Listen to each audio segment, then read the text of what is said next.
All right, we're back talking about Phil Kessel, topic du jour for the last week. Jim Rutherford put a little cold water on that, although he didn't rule out that he would trade him. So the question right now is, Andrew Fillipponi, is Phil Kessel here to start this coming hockey season?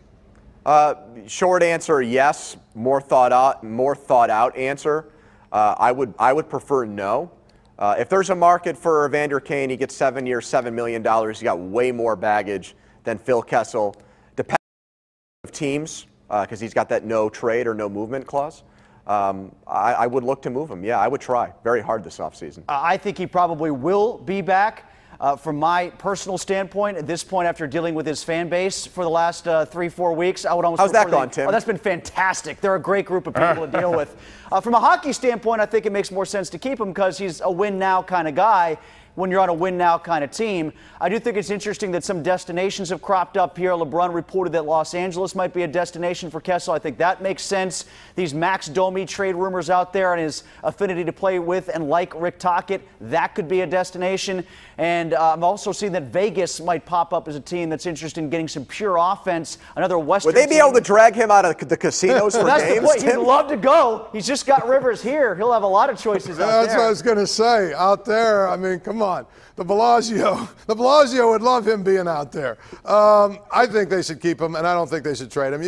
Look, you got a guy that can give you what he gave you this regular season. I think people, their judgment of him is clouded because he wasn't great in the playoffs. He had a really good season. He's somebody they need. They're always in the market trying to find wingers. I mean, I don't understand why you would trade one of the best guys that you can have on your team. All right, Capitals lead this series now 2-1, which means over Vegas, they're 2 wins away from winning. So, Tim, when you look at this, the Capitals, if they should win a Stanley Cup, does that make the pressure off the Penguins for losing in the second round? At least does it mitigate the concerns of the Penguin fans? I think it's amplified what you have done against the Capitals in the past, to be honest with you, Bob. I think that's the biggest story, is that you kept this team at bay from winning a cup the previous 2 seasons.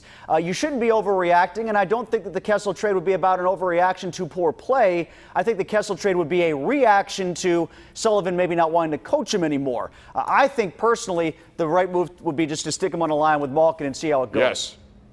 Well, then that's what he wants, right? I mean, that's part of what he's complaining about. I think the thing about the Capitals is they've probably been the second best, or you could maybe make an argument, even the best team the last couple of years. The Penguins have beaten them, so the fact that the Penguins lost is not the end of the world. I mean, you got to figure law of averages. You got 2 great teams playing each other. Sooner or later, the other one's going to win. Yeah, maybe part of it was the Kessel sycophants, but I never felt like fans here were that upset that they lost to the Capitals to begin with. I think people moved on very quickly from that loss. It didn't seem like it was that punitive in the eyes of a lot of fans. Look, I think getting back to the Kessel and relating it to Washington for a second, if you told me you could shed Kessel's contract and for relatively the same amount of money bring John Carlson here in free agency, I would 100% do that. They need help on that blue line. I agree with that if that should happen, although my guess is he'll be here, Kessel will play, and he'll play with Malkin and have another big year. All right, now it's time to go round the horn with this week's edition of our Armina Stone Smooth Moves, brought to you by Pittsburgh's largest supplier of the smoothest granite, marble, and quartz countertops. That's Armina Stone. So, smooth move will start at the top with Tim Benz.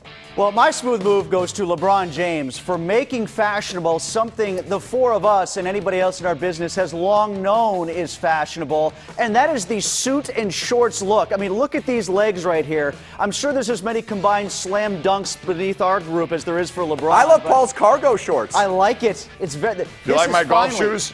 Finally, LeBron, somebody known for his style, is bringing out a style that we were ahead of the curve on. Thank you, LeBron. Smooth move.